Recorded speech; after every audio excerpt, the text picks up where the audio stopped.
நான் வந்து recent research எதனா புதுசாக குழந்தைங்களை பற்றி வந்திருக்கா அப்படின்னு சொல்லி பார்க்கும்போது WHO ரீசெண்ட் ரிசர்ச் ஒன்று வந்திருக்கு. 3-12 வயசு உள்ள குழந்தைங்க minimum 2 to 4 hours physical exercise பண்ணும். ஃபிசிக்கல் எக்ஸசைஸ்னா போயிட்டு ரன்னிங் ஓடுறதோ, இப்போ ஒரு கராத்தே கிளாஸ் போனதோ, கிரிக்கெட் ஆடுறதோ கிடையாது. ஸோ 50% ஆக்டிவிட்டி வந்து அவங்களுக்கு வந்து ஸ்ட்ரக்சர்டாக இருக்கணும், 50% ஆக்டிவ் வந்து அன்ஸ்ட்ரக்சர்டாக இருக்கணும்.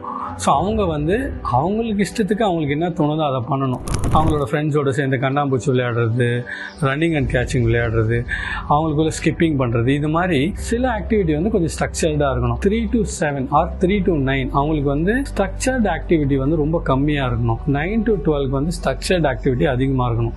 அப்படி அந்த குழந்தைங்க இருக்கும்போது தான் அந்த குழந்தைங்க ஃபிசிக்கல் ஹெல்த்தும் மென்டல் ஹெல்த்தும் ரொம்ப நல்லா இருக்கும்னு சொல்கிறாங்க. அது ரெண்டுமே அது பண்ணாத குழந்தைங்களுக்கு வந்து ஏதோ ஒரு டைமில் டீனேஜ்லேயோ இல்லை அடலசன்ட் ஏஜ்லேயோ இல்லை லேட் 30லேயோ அவங்களுக்கு ஏதோ ஒரு கிரானிக் டிசீஸ் வரப்போகுது. ஆனால் அது என்ன வரப்போகுதுன்றது இன்னும் ரிசர்ச்சில் தான் இருக்குது. ஸோ நம்ம ஜென்ரேஷனே நிறைய எக்ஸசைஸ் பண்ணியிருக்கோம். ஸ்கூலுக்கு பஸ்ஸில் போய் அங்கேருந்து வந்து ஸ்கூலுக்கு நடந்து போய் அந்த ஜென்ரேஷனுக்கு மச்சி எனக்கு டயபெட்டிக் இருக்குது உனக்கு இருக்காடா அப்படின்ற நார்மலைஸ்டுக்கு வந்துச்சு.